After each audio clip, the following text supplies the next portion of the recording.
मैं हूं आपके साथ चित्रा त्रिपाठी। मौलानाओं की मौजूदगी में हमारी मौजूदगी है दूर कर रहे हैं ज्यादातर जो हैदराबाद।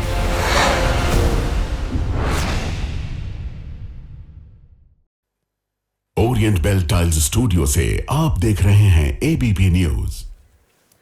नमस्कार, एबीपी न्यूज पर सभी दर्शकों का बहुत बहुत स्वागत है। आपके साथ मैं हूं चित्रा त्रिपाठी। कल के अखबार के पहले पन्ने की सुर्खियां आज हम आपको इस शो में दिखाने वाले हैं। तो आइए शुरू करते हैं आज का जनहित। सबसे पहले देखते हैं खबरों का मेन्यू। महिला दिवस पर दिल्ली की महिलाओं को खास बधाई। फाइनली बीजेपी सरकार ने 2,500 रुपए देने का ऐलान कर ही दिया, लेकिन टर्म्स एंड कंडीशन लागू है। पहली खबर में बताएंगे ये पैसे कब मिलेंगे, किसे मिलेंगे। जो महिलाओं का सम्मान करेगा वही कुर्सी पर राज करेगा। अब बिहार में चुनाव है तो आज तेजस्वी यादव ने भी कह दिया है कि वो भी 2,500 रुपए देंगे। यूपी चुनाव में 2 साल बाकी हैं, लेकिन अखिलेश ने भी प्रॉमिस कर दिया है। महिलाओं को कैश देने में क्यों है प्रॉफिट, पूरा गुणा भाग आपको बताने वाले हैं। इसके बाद राहुल गांधी का गुस्सा दिखाएंगे, जिन्होंने आज कह दिया कि गुजरात कांग्रेस में भाजपाई भरे पड़े हैं, उन्हें बाहर करना होगा। समझ नहीं आया कि वो कांग्रेसियों में जोश जगा रहे थे या फिर उनको बेइज्जत कर रहे थे। इसके बाद ट्रंप की बात होगी, जिन्होंने ये कहकर सनसनी फैला दी है कि टैरिफ पर भारत ने उनकी बात मान ली है। हालांकि सरकार ने कोई बयान नहीं दिया है। कांग्रेस को मौका मिल गया, कह रही है सरकार सरेंडर हो गई है। और आखिर में क्रिकेट की बात होगी। चैंपियंस ट्रॉफी जीतने के लिए टीम इंडिया को कल न्यूजीलैंड के सामने फाइनल में दम लगाना है, लेकिन भारतीयों ने दुआओं का दम लगाना शुरू कर दिया है। ये दोनों दमखम हम दिखाने वाले हैं। तो चलिए शुरुआत करते हैं जनहित की, और सबसे पहले बात देश की राजधानी दिल्ली की।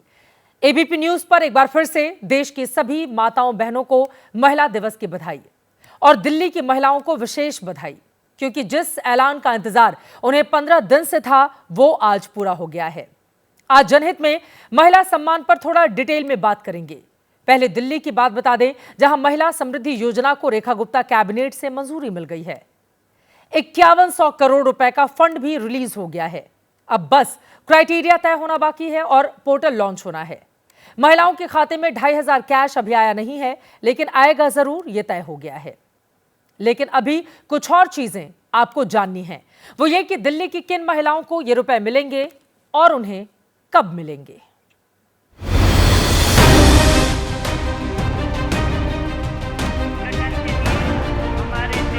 तस्वीर दिल्ली के जवाहरलाल नेहरू स्टेडियम की है, जहां बीजेपी महिला मोर्चा का कार्यक्रम था। मौका अंतर्राष्ट्रीय महिला दिवस का था। ऐसे में स्वागत सत्कार तो हुआ ही। इस मंच से पार्टी के राष्ट्रीय अध्यक्ष जेपी नड्डा ने वो ऐलान भी कर दिया जिसका इंतजार दिल्ली की महिलाओं को 20 फरवरी से ही था।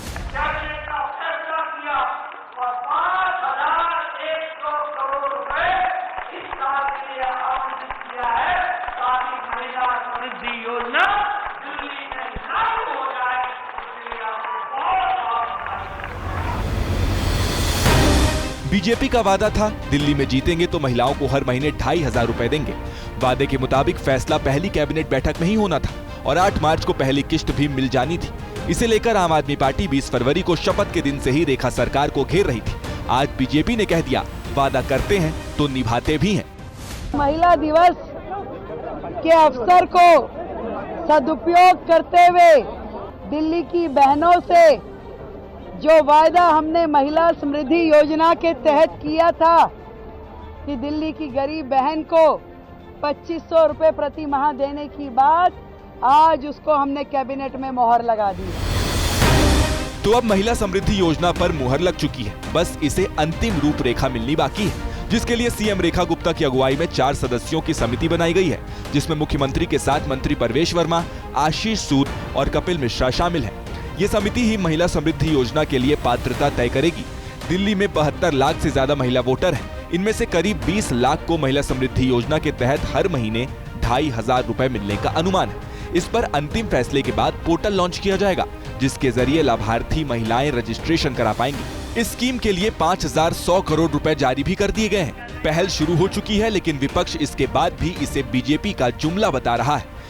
तो कहाँ आने थे 2,500 रुपए और कहाँ दिल्ली की महिलाओं को मिली एक 4 सदस्य की कमेटी। दिल्ली सरकार ने ये साबित कर दिया कि मोदी जी की गारंटी नहीं थी, जुमला। आपके इस वार पर बीजेपी ने भी पलटवार किया। पार्टी का कहना है कि शपथ के 2 हफ्तों में ही वादा गारंटी बन चुका है। आप वाले अपना गिरेबान झांके, जिन्होंने पंजाब में 37 महीने बाद भी महिलाओं का 1 रुपए तक नहीं दिया। 20 तारीख को हमने शपथ ली, आज 15 दिन के अंदर हमने उसको सिरे चढ़ाकर आगे बढ़ा दिया। हमारी पेस ठीक है, 3 साल में पंजाब में हिला भी नहीं है 1000 रुपया, और हम उससे 2.5 गुना पैसे को प्रावधान करके लेकर आए हैं। सियासत अपनी जगह है, लेकिन सच ये है कि खजाने पर बोझ चाहे जितना पड़े, अब वादा किया है तो निभाना तो पड़ेगा, और बीजेपी ने उसे निभाने की कोशिश भी की है। क्योंकि सवाल महिला वोट बैंक का है और हालिया विधानसभा चुनाव में महिला वोट बैंक के 49% हिस्से पर आपने कब्जा जमाया, तो बीजेपी के खाते में 43% महिला वोट गए, जबकि कांग्रेस को 5% महिला वोट मिले। वैसे महिलाओं के लिए कैश स्कीम का वादा तो तीनों ही पार्टियों ने किया था, लेकिन आप और कांग्रेस के वादों पर बीजेपी का 2500 वाला वादा सब पर भारी पड़ गया।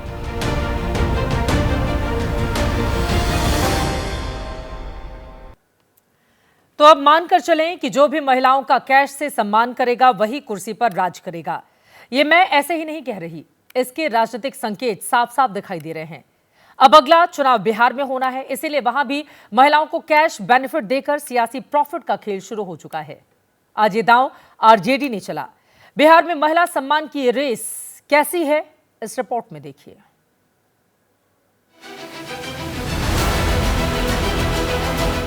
महिला वोट सत्ता की कुंजी बन चुका है। ऐसे में महिलाओं की पूंजी बढ़ाकर उनके वोट जुटाने की राजनीति भी तेज हो चुकी है। महिला दिवस पर पटना में आरजेडी ने माई बहन महासम्मेलन किया। एक तरफ नीतीश सरकार पर वार किया, तो दूसरी तरफ महिलाओं के लिए वादों की बौछार की। झारखंड में हमारी सरकार बनी, 1 महीने के भीतर मैया योजना के तहत झारखंड की महिलाओं को 2500 रुपया हर महीना मिलना शुरू हो गया। इसलिए हम लोगों की सरकार बनाइएगा, खाते में डायरेक्ट प्रति माह 2500 रुपया हम महिलाओं को देने का काम करेंगे। महिला दिवस पर हम लोग को सरकार तेजस्वी यादव जो कहते हैं हम करते हैं। आरजेडी ने वादा किया, सत्ता में आई तो वो भी महिलाओं को हर महीने 2500 रुपए देगी। वैसे तेजस्वी का ये वादा थोड़ा पुराना हो चुका है, इसलिए महिला दिवस पर उन्होंने चुनावी पिटारे से नई स्कीम भी निकाली। नाम है बेटी। अगर हमारी सरकार बनेगी तो हम योजना लाएंगे, बी से बेनिफिट, ई से एजुकेशन, टी से ट्रेनिंग और ई से इनकम। तेजस्वी का दावा है कि उनकी सरकार बनी तो बेटी के जन्म से पढ़ाई लिखाई और नौकरी तक सारी गारंटी उनकी।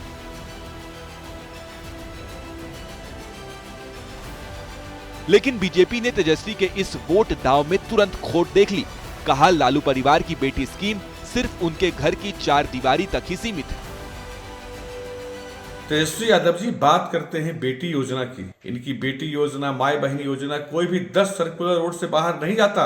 भ्रम मत फैलाइए तेजस्वी यादव जी, खाली वोट डालने के लिए आप यादवों को भड़काते हैं। तो एक तरफ विपक्ष की तरफ से नई स्कीम, नए नारे पेश किए जा रहे हैं, जबकि दूसरी तरफ एनडीए की ओर से लालू राबड़ी के जंगल राज बनाम एनडीए के सुशासन का नैरेटिव ही सबसे बड़ा दांव है। महिलाओं का सीधे आगे बढ़ाया है। अब पहले जो लोग नेता थे कुछ किए हैं, इसलिए हम लोगों ने तो सब कुछ किया है। महिलाएं आगे बढ़ रही हैं। नीतीश ने ये बात जेडीयू के नारी शक्ति सम्मेलन में कही, जिसका शुभारंभ पटना के पार्टी ऑफिस में हुआ। बिहार में नीतीश और एनडीए की सत्ता की गारंटी में महिला वोट का अहम रोल माना जाता है, क्योंकि नीतीश राज में ही बिहार की सरकारी नौकरियों में महिलाओं के लिए 35% आरक्षण लागू हुआ, तो पंचायती राज और नगर निकायों में भी आधी आबादी के लिए 50% रिजर्वेशन लागू हुआ। स्कूली लड़कियों के लिए साइकिल योजना की चर्चा तो देश दुनिया में हुई, और शराबबंदी के फैसले के पीछे भी महिला हित का ही ख्याल था।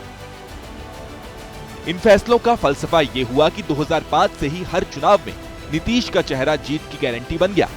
ऐसे में अब सवाल ये कि बिहार की महिलाएं 2025 में भी नीतीश के नारे को साकार करेंगी, या फिर तेजस्वी का 2500 कैश का जादू चलेगा, जिसकी प्रेरणा कहीं ना कहीं उन्होंने बीजेपी से ही ली है। माना कि किसी भी घर में महिलाएं ही उसकी वित्त मंत्री होती हैं। अलमारियों में कपड़ों के बीच जिस तरह नोट छिपाकर वो रखती हैं, उससे बड़ी बचत स्कीम कोई नहीं। तो क्या इसीलिए कैश बेनिफिट देकर हर पार्टी महिलाओं को सत्ता की सीढ़ी बनाना चाह रही है?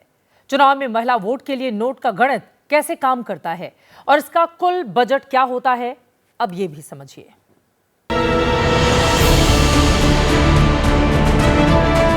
मध्य प्रदेश में लाडली बहना, महाराष्ट्र में लाडकी बहन, झारखंड में मैया सम्मान, कर्नाटक में गृह लक्ष्मी, ओडिशा में सुभद्रा। नाम अनेक लेकिन काम एक, राज्य अनेक लेकिन मकसद एक। महिलाओं को नोट दो, वोट पाओ। क्या सत्ता पाने का ये सबसे कारगर नुस्खा बन चुका है?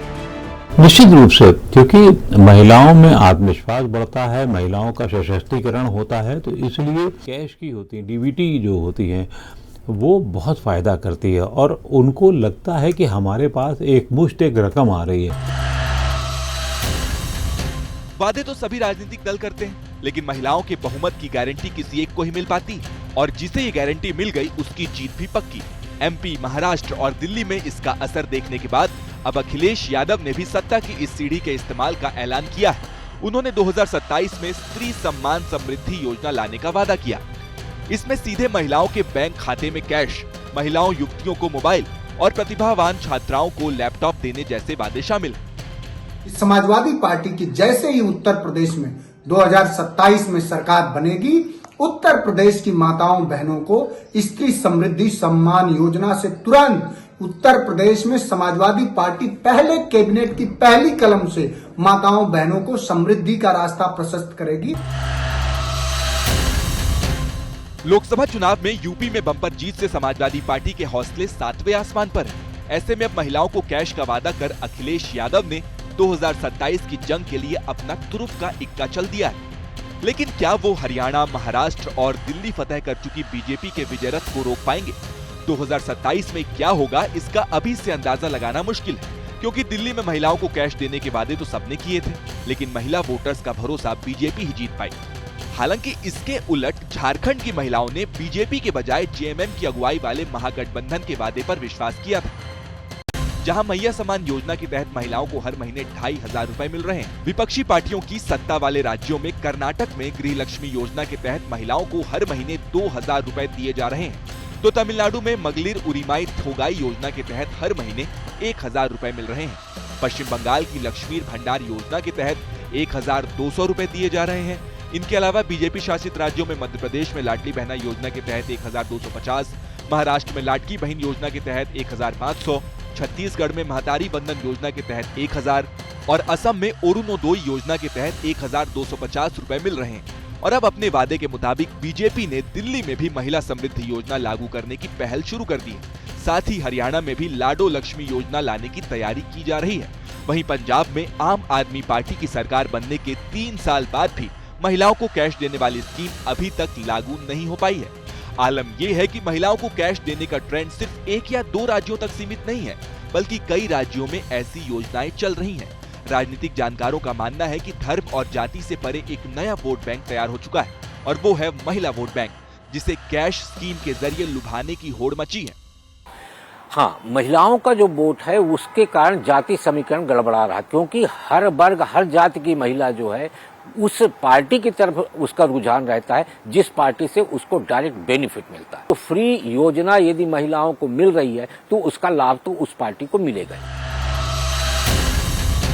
90 के दशक में दक्षिण के राज्य तमिलनाडु से महिला केंद्रित वादों का चलन शुरू हुआ था, जो साड़ी, सिलाई मशीन, प्रेशर कुकर जैसी चीजों से शुरू होकर बाद में मिक्सर ग्राइंडर और कलर टीवी देने तक पहुंच गया। और इस तरह की चुनावी पेशकश करने में दोनों ही बड़ी द्रविड़ पार्टियों के नेता जयललिता और करुणानिधि शामिल थे। जाहिर है मुफ्त की योजनाओं से वोट तो मिलते हैं, लेकिन इसका खामियाजा खजाने पर बोझ के रूप में भुगतना पड़ता है। वो भी तब जबकि रिजर्व बैंक के मुताबिक मध्य प्रदेश पर सिर्फ 1 साल में 68,844 करोड़, महाराष्ट्र पर 71,810 करोड़, कर्नाटक पर 89,837 करोड़, हिमाचल प्रदेश पर 8,780 करोड़ और पंजाब पर 30,465 करोड़ रुपए की देनदारी बढ़ चुकी है। सच है कि पैसे पेड़ पर नहीं उगते, लेकिन उतना ही कड़वा सच ये भी है कि राजनीतिक दल वोट के लिए नोट की फिक्र नहीं करते। एक तरफ हम ट्रेन चलाने से लेकर प्लेन उड़ाने तक के लिए महिलाओं की कामयाबी का डंका पीटते हैं, और दूसरी तरफ उन्हें नकद देकर आत्मनिर्भर आधी आबादी के सपने पर शंका भी पैदा करते हैं। ऐसे में सवाल ये कि इस तरह की स्कीम कैश फॉर वोट नहीं तो और क्या है।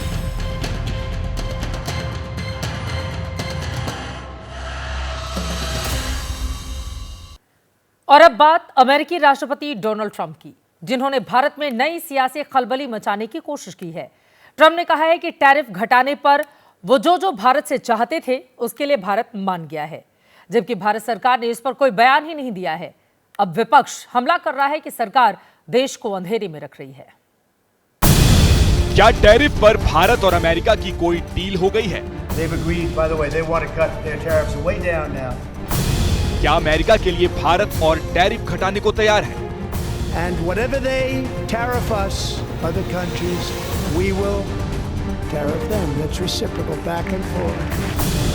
क्या ट्रंप ने प्रधानमंत्री मोदी से अपनी सारी बातें मनवा ली हैं? We're going to have whatever India charges, we're charging them. Whatever another country charges, we're charging them.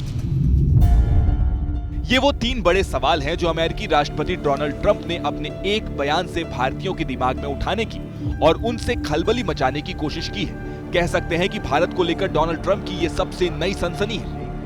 European Union is very difficult for us, very, very difficult. Trump ने ताजा दावा किया है कि टैरिफ को लेकर वो जो कुछ भी चाहते थे, भारत उसके लिए तैयार है, सहमत हो गया है। They've agreed, by the way, they want to cut their tariffs way down now. Trump के लहजे में ठसक थी। उन्होंने कहा कि भारत इसलिए सहमत हुआ क्योंकि उन्होंने टैरिफ को लेकर उसकी पोल खोल दी थी। By the way, they want to cut their tariffs way down now because somebody's finally exposing them for what they've done. Trump का ये बयान उस वक्त आया जब भारत के वाणिज्य और उद्योग मंत्री पीयूष गोयल अमेरिका में ही थे। That during Prime Minister's visit to the United States in last month, that is on February 2025, both sides had announced that they will engage and negotiate a mutually beneficial multi-sector bilateral trade agreement. The two governments are in the process of advancing discussions on a multi-sector bilateral trade agreement. चौंके तो लोग उस दिन भी थे कि जब बातचीत खत्म नहीं हुई है तो ट्रंप ने उसके बीच में ही भारत पर 2 अप्रैल से रेसिप्रोकल टैरिफ लागू करने की घोषणा कैसे कर दी। Wanted to make it April 1st, but I didn't want to be accused of April Fool's Day. April 2nd, reciprocal tariffs kick in, and whatever they tariff us, other countries, we will tariff them. That's reciprocal, back and forth. और इसके 3 दिन बाद अब Trump ये भी ऐलान खुद कर दे रहे हैं कि भारत टैरिफ घटाने पर उनकी बातें मान गया है। They've agreed, by the way, they want to cut their tariffs way down now because somebody's finally exposing them for what they've done. जबकि अमेरिका से क्या बात हो रही है, उसमें मुद्दे क्या हैं, पेच क्या है, मांगे क्या है, इस पर भारत सरकार या विदेश मंत्रालय की ओर से कोई आधिकारिक बयान नहीं आया है। इसीलिए ट्रंप के बयान को आधार बनाकर आज कांग्रेस ने सरकार पर चढ़ाई कर दी, सवालों की झड़ी सी लगा दी। हमें यह समझना है कि आज ये डर क्यों है हमारे प्रधानमंत्री के मन में अमेरिका को लेकर। किस बात से डरते हैं देश के प्रधानमंत्री अमेरिका से? 8,000 करोड़ का नुकसान सालाना हमारे को इस निर्णय से होगा। अगर ये निर्णय लिया जा चुका है तो हमें नहीं मालूम, पीयूष गोयल ने हमें नहीं बताया। अभी अभी आप शेर चीतों से मिलकर आए हो, एक दहाड़ फोन उठाकर डोनाल्ड ट्रंप को सुना देते, हम आपका साथ देंगे, आप दहाड़ो तो। असल में ट्रंप ने जितने भी बयान दिए हैं ये भी साफ संकेत दिए हैं कि वो सिर्फ टैरिफ कम कराने से नहीं मानेंगे, वो व्यापार संतुलन यानी इंपोर्ट एक्सपोर्ट बराबरी भी चाहते हैं। ट्रंप छिपा भी नहीं रहे हैं कि ये उनकी प्रेशर पॉलिटिक्स है। भारत की तरफ से क्या इसके संदर्भ में बयान आता है उसका हमें इंतजार करना होगा, लेकिन भारत जो भी अपनी टैरिफ नीति में बदलाव करेगा वो अपने राष्ट्रीय हितों को, अपने आर्थिक हितों को सर्वोपरि रखते हुए, उसे ही ध्यान में रखते हुए करेगा, न कि किसी अमेरिका के दबाव में आकर के भारत ऐसा कोई कदम उठाने जा रहा है। ट्रंप की प्रेशर पॉलिटिक्स का एक नमूना आप ऑटो सेक्टर के उदाहरण से भी समझें। जिस 100% से ज्यादा टैरिफ की बात ट्रंप कर रहे हैं वो भारत के ऑटो सेक्टर में। India charges us auto tariffs higher than 100%. This system is not fair to the United States and never was. Bharat में किसी दूसरे देश से कार आती है तो उस पर 110% तक टैक्स लगता है। इसका सबसे बड़ा घाटा हाल के दिनों में टेस्ला को हो रहा है। टैक्स की वजह से वो भारत में एंट्री नहीं कर पा रही है। अब टेस्ला जैसी कंपनियों के लिए अमेरिका भारत पर प्रेशर बना रहा है। रॉयटर्स के मुताबिक अमेरिका चाहता है कि भारत इस टैक्स को शून्य या बेहद कम कर दे, जबकि भारत इसे तत्काल शून्य करने के मूड में नहीं है, कटौती पर जरूर विचार कर रहा है। पीएम मोदी अमेरिका में ट्रंप से मिले थे तो तस्वीरों में पुरानी केमिस्ट्री दिखी थी, लेकिन मोदी के लौटने के बाद से ट्रंप का बयानों के जरिए भारत को ये दूसरा झटका है। जानकारों की माने तो हो सकता है कि ट्रंप तब तक भारत को चौंकाते रहे जब तक उनके मित्र मस्क का भला न हो जाए। और इस बीच सूत्रों के हवाले से खबर है कि भारत और अमेरिका के बीच हुई बायलैटरल ट्रेड अग्रीमेंट पर चर्चा के लिए दोनों ही देश सहमत हो गए हैं। आगे की बातचीत के लिए दोनों देश प्रतिनिधियों को आगे करने को तैयार हैं। अब आगे की बातचीत उन्हीं के लेवल पर होगी। आज भारत के विदेश सचिव से ट्रंप के टैरिफ वाले बयान पर जब सवाल हुआ है तो जवाब क्या सामने आया, सुनिए। Point you towards the fact that we have in recent times entered into bilateral trade agreements which are based on tariff liberalization with several partners. There are ongoing discussions with several other partners on these issues now, and I think the ongoing discussions should be seen in that context as well. आगे बढ़ते हुए कुछ और खबरों पर नजर डालेंगे। 1980 में एक फिल्म आई थी, एल्बर्ट पिंटो को गुस्सा क्यों आता है। इस फिल्म का हीरो बात बात पर गुस्सा हो जाता था।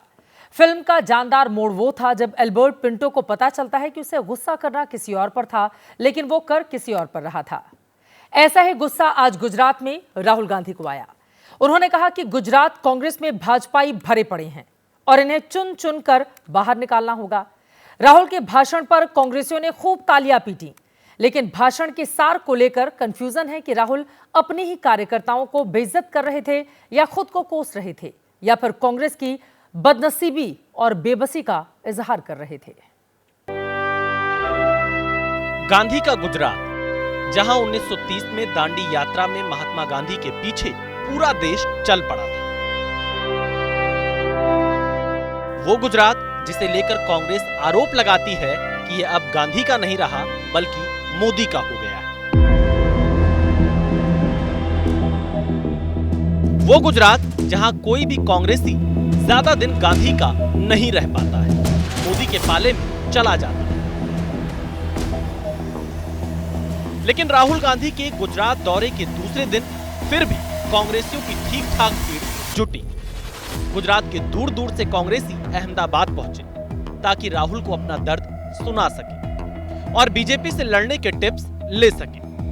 राहुल ने बोलना शुरू किया तो सबसे पहले सच को स्वीकार किया। 30 साल हो गए हम यहाँ सरकार में नहीं हैं। जब तक जो हमारी जिम्मेदारी है उसको जब तक हम पूरा नहीं करेंगे, गुजरात की जनता हमें चुनाव नहीं जिताएगी।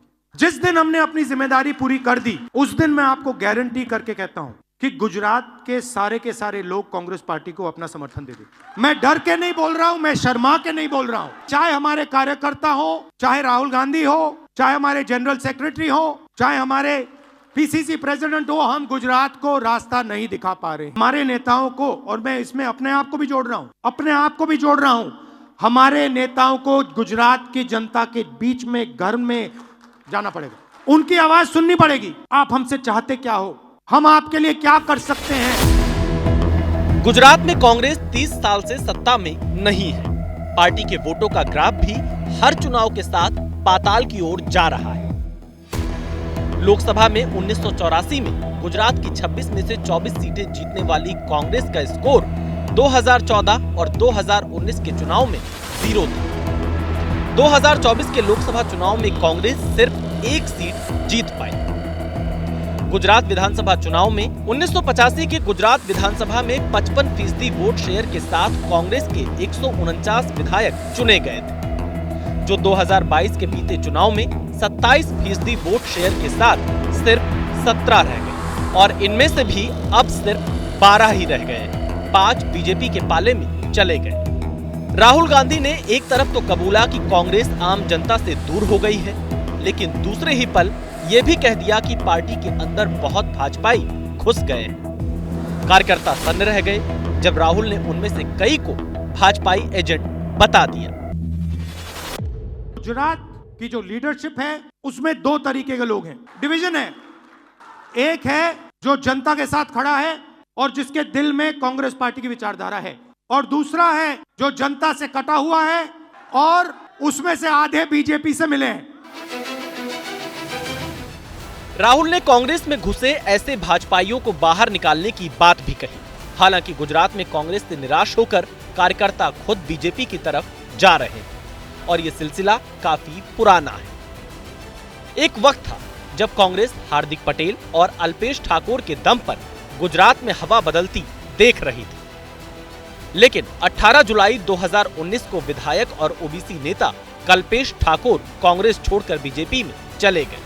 18 मई 2022 गुजरात कांग्रेस के कार्यकारी अध्यक्ष हार्दिक पटेल ने कांग्रेस छोड़ दी और बीजेपी में चले गए। 4 मार्च 2024 को गुजरात प्रदेश कांग्रेस के कार्यकारी अध्यक्ष अमरीश डेर ने पार्टी से इस्तीफा दे दिया। 4 मार्च 2024 को ही गुजरात कांग्रेस के पूर्व अध्यक्ष अर्जुन मोढवाडिया ने 40 साल बाद कांग्रेस छोड़कर भाजपा का दामन थाम लिया। ये 4 तो सिर्फ बड़े चेहरे हैं, इनके आगे पीछे कई विधायक और पूर्व विधायक हैं। बीजेपी का दावा है कि 2024 के लोकसभा चुनाव में 2000 से ज्यादा कांग्रेसी उसके पाले में आए थे। बड़ा सवाल है कि कांग्रेस इन्हें क्यों नहीं रोक पाई। जनता के बीच कांग्रेस ही नहीं जा रही तो उसको भला किसने रोका? कांग्रेस को असली कांग्रेसियों को आगे बढ़ाने से किसने रोका? राहुल बदलाव की बात कर रहे हैं तो जरा डेडलाइन भी जाने। जीतने हारने की बात छोड़ दो, बस जो हमारे लीडर हैं अगर उनका यहां हाथ ऐसे कटे तो उसमें से कांग्रेस का खून निकलना चाहिए, और संगठन का कंट्रोल उन लोगों के हाथ में जाना चाहिए। जैसे ही हम ये करेंगे, तूफान जैसे गुजरात की जनता हमारे संगठन में आने की कोशिश करेगी और हमें उनके लिए दरवाजे खोलने पड़ेंगे। ये हमारा प्रोजेक्ट 2 साल का नहीं है, 3 साल का नहीं है, ये हमारा प्रोजेक्ट 50 साल का है। आपने सुना, राहुल खुद कह रहे हैं कि भले ही 50 साल लग जाए। 50 साल? क्या कांग्रेस का झंडा उठाने वाले कार्यकर्ता इतनी सब्र रख पाएंगे? एक और आंकड़ा आपको दिखाते हैं। 2022 के विधानसभा चुनाव में राहुल गांधी गुजरात में प्रचार के आखिरी दिनों में पहुंचे थे। 2024 के लोकसभा चुनाव में राहुल ने गुजरात में मात्र 1 रैली की और प्रियंका गांधी ने 2 रैलियां की थी। हो सकता है देर सबेर गुजरात कांग्रेस में कोई गुस्से से बोल उठे कि जब नेता ही गुजरात को लेकर गंभीर नहीं है तो कार्यकर्ता कैसे हो जाए। अभी तक कोई ऐसा नहीं बोला है। आगे बढ़ते एक बार फिर से महिला दिवस पर आते हैं। महिलाओं का सम्मान करके सियासत साधने की खबर तो आपने शुरू में ही देख ली है जनहित में, लेकिन ये खबर विशुद्ध महिला सम्मान की है जो उन्हें आज देश के प्रधानमंत्री नरेंद्र मोदी ने दिया है। देखिए। विद्याः समस्ताः तव देवी भेदाः स्त्रियः समस्ताः सकला जगत्सु। वनक्कम, मैं वैशाली, मैं चेस की खिलाड़ी। मैंने देश के लिए कई टूर्नामेंट खेले। मैं एलिना मिश्रा, मैं शिल्पी सोनी, हम न्यूक्लियर और स्पेस साइंटिस्ट हैं। नमस्ते, मैं अनीता देवी, मैं बिहार की रहने वाली हूँ। मैंने मशरूम उत्पादन में स्टार्टअप किया है। नमस्ते भारत, मैं अंजलि अग्रवाल, मैं दिव्यांग लोगों की जिंदगी सुधारने के लिए काम करती हूँ।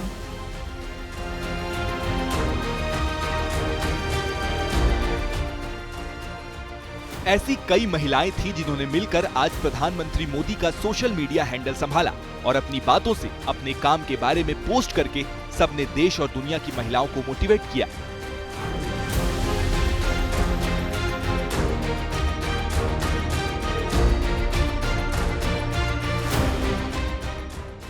प्रधानमंत्री ने कुछ घंटों के लिए अपना सोशल मीडिया हैंडल जिन 6 महिलाओं को दिया, आइए एक एक कर सबकी उपलब्धि गिनाते हैं।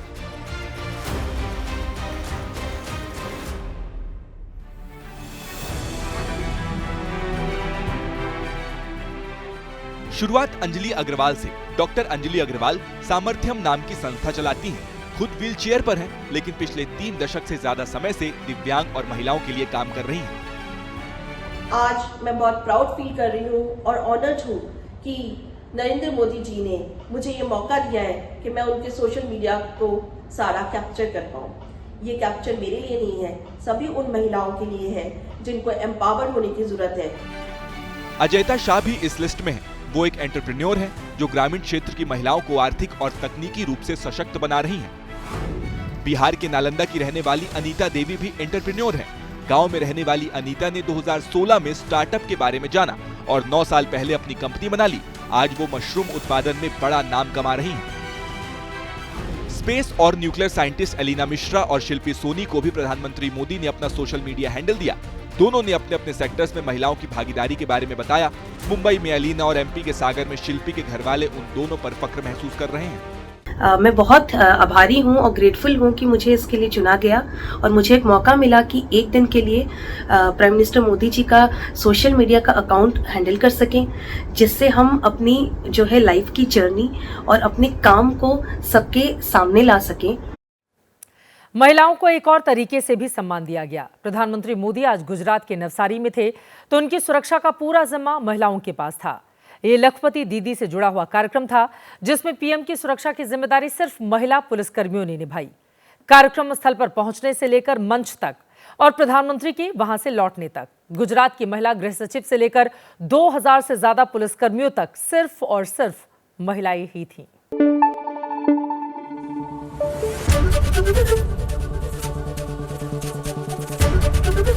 एबीपी न्यूज आपको रखे आगे।